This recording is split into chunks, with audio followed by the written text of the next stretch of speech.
భగవద్గీత అధ్యాయం 2 శ్లోకం 58 శ్లోకం యదా సంహరతే చాయం కూర్మోంగానేవ సర్వశః ఇంద్రియాణీంద్రియార్థేభ్యస్తస్య ప్రజ్ఞా ప్రతిష్ఠిత.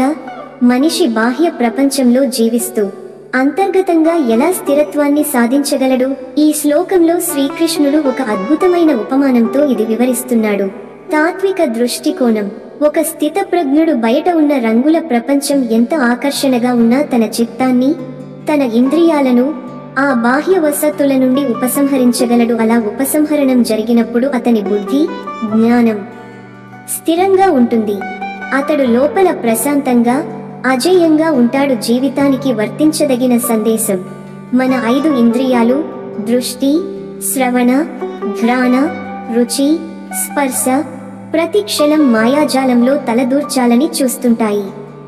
కానీ మనం తాబేలులా అవి లోపలికి ముడుచుకోవడం నేర్చుకుంటే మన చిత్తం స్థిరమవుతుంది. మనకు శక్తి, బలము, సంతోషం లోనుండే పుడతాయి, బయట కాదు. ఉదాహరణగా టీవీలో ఓ గొప్ప యాడ్ చూస్తే మన దృష్టి దానివైపు వెళ్తుంది. ఓ మధురమైన పాట విన్నా మన మనసు దానిలో పడిపోతుంది. ఈ శ్లోకం చెబుతుంది, ఆ అనుసరణ బంధాన్ని తాత్కాలికంగా నిలిపివేయి, అప్పుడే నీవు అసలు శాంతిని చవిచూస్తావు. ఈ శ్లోకంలో తాబేలుకు ఇచ్చిన ఉపమానం మన జీవితంలో తాత్విక సాధనకు మార్గదర్శకం.